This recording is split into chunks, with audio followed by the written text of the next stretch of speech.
Hello everyone, welcome back to RareChem Official. Today we are going to discuss about band parameters, bond length, equilibrium distance between the nuclei of two bonded atoms in a molecule is called bond length.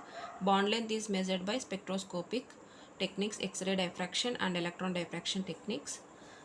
Bond length in a covalent molecule, it is atom B, it is other atom B. This is atom A nuclei, this is atom B nuclei. The equilibrium distance between two bonded atoms in a molecule is called bond length. Bond length between a set of atoms in a different molecules is always same. If take H2O and H2O2, H2O is made up of oxygen and hydrogen. H2O2 molecule is also made up of oxygen and hydrogen.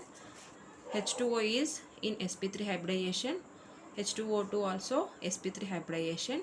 The bond length, OH bond length in H2O and OH bond length in OH is same, always same, because here OH, here also OH.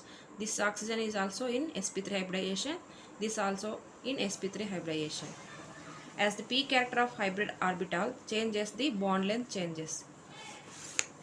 If take C2H2, C2H4, C2H6, it is in sp hybridization. This carbon is in sp2, this is in sp3 hybridization. Here p character is high, then sp2, then sp3. So sp is p character changes, the bond length also changes.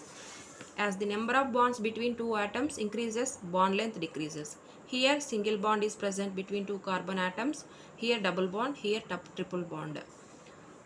So bond length, whenever bonds increases, bond length decreases. The size of atoms, size of bonded atom increases, bond length increases. Here iodine is larger size than bromine, then chlorine. Iodine is higher charge. Whenever size increases, the distance between two nuclei is larger. So bond length increases when size of bonded atom increases.